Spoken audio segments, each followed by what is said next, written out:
Thai Prime Minister Anutin Charnvirakul is planning to visit Sisaket province today after a landmine explosion injured 4 soldiers on patrol near the border with Cambodia. Thailand yesterday suspended the implementation of a peace declaration with Cambodia. The Thai Prime Minister confirming a freeze on what Bangkok has been pursuing with Phnom Penh until there is greater clarity. Anutin Charnvirakul adding that he sees the landmine incident as suggesting no reduction in hostility towards Thailand. A release of 18 Cambodian prisoners originally planned for Wednesday is also on hold for now. Cambodia's foreign ministry saying it's gravely concerned over the possibility of Thailand suspending the agreement. The government denying the accusation that Cambodia laid fresh mines after Bangkok reportedly said its findings suggested the mine was newly planted. Phnom Penh insisting it remains committed to implementing the peace agreement. Well, the Thai Royal Army reported a landmine explosion at 9:36 a.m. local time yesterday, in which one soldier lost his lower right leg, while another suffered chest tightness from impact. A third soldier was hit by shrapnel in the leg, and a fourth suffered eye irritation due to dust and chemicals from the explosion. The border between Thailand and Cambodia has seen several landmine explosions in recent months. Well, the signing of the deal to stop fighting was overseen by President Trump in October and was regarded as an early step to securing a lasting end to hostilities following border clashes in July.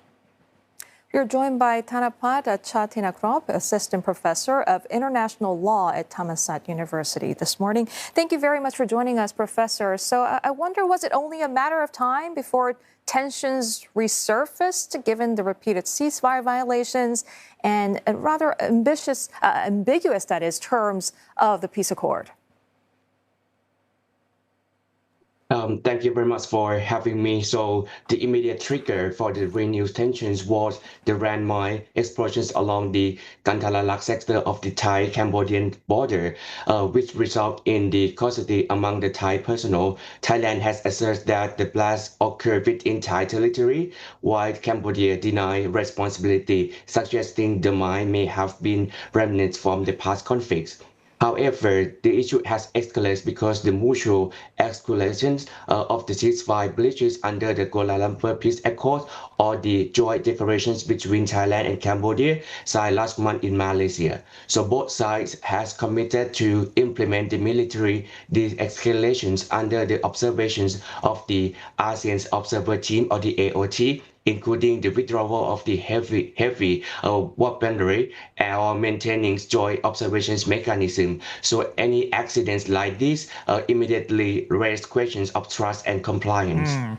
Okay, so that raises the question, how serious do you think this suspension is to the peace deal? I mean, do you see a complete breakdown, or is this, a back and forth you may expect, as part of this process? So I have to say that the joint declarations that has been done in Malaysia is technically still in place, but its implementations appear to have been paused because of the uncertainty and the security concern following the recent accident along the border. So the document remains a political commitment to peace, yet its effectiveness now depends on restoring trust and the entrusting the both sides feel secure enough to resume cooperations or not. So I have to say that we have to wait on how the Cambodian government respond to the what have been done in the border area between Thailand and Cambodia. All right, Professor, the main issue seems to be landmines. And given that we know that most militaries know exactly where they've planted their own mines, for various reasons, is any delay by either side or both sides deliberate, or are there actually real issues in their removal that's making it all very difficult? Yes, of course, I have to say that we have to deal with highly of like two separate issues. So first issue under the Ottawa Conventions that both country has, its obligations to withdraw the landmine, even though it has been planted in the area for, the past history, that would be the things. And another things that we have to make sure is that both countries need to not plant any newly of the landmine in the border area as well. So we have to, see the situations carefully, whether the landmine is the new one or is the one that, has been planted down in the area in the past era. So if it is the landmine that has planted down in the past era, so we have to, need maybe some time in order to withdraw all the landmine in the place. But actually before the full withdrawal, both sides need to tell, okay, which part of the in the border area that they have to be aware to not be engaged in that area to avoid the, the more explosions of the new landmine. However, for the newly landmine that has been placed down, this is prohibited under the Ottawa conventions that it might also raise, lead to the trustfulness and also the kind of thing that happened in the border area between Thailand and Cambodia, that we have to build the trust and also the confidence building. Okay, so Professor, in the meantime, how might this renewed tension impact trade routes and crossings near the border? Should people stay away from the region until the situation stabilizes? So I have to say that this is also related to the humanitarian concern for the border communities. So beyond the military and the political aspect, so there are the serious humanitarian concern in the area. Thousands of villagers live along the frontier, many of them dependent on the cross-border trade and also the agriculture. The landmine forced evacuations and also restrict the access to the farmland has directly impact, the human cause. Moreover, the area still contains the anti-market zone where the legal uncertainty affects then right education access to basic services. So both governments should prioritize the humanitarian clearance and the victim assistance under the international instrument. So this is what the things that the people in the border area need to be aware in order to not be engaged in any danger that might happen in the future even though by the accidentally. And Professor, can figures like Malaysian Prime Minister Anwar Ibrahim or U.S. President Donald Trump still play that meaningful role in brokering a reset?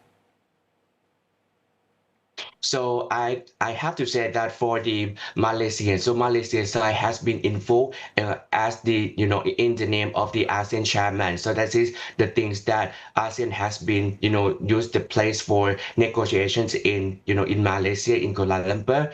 But as for the United States under the President Donald Trump, although he attained a witness to the peace joint declarations, but he now seems to be pursuing his own agenda as well, focusing on the concluding the MOU and also the bilateral agreement with the key ASEAN partner, including the Thailand, Malaysia. This is a kind of the approach reflect the transactional diplomacy rather than the multilateral engagement, which could make ASEAN collective role in peace building more challenging.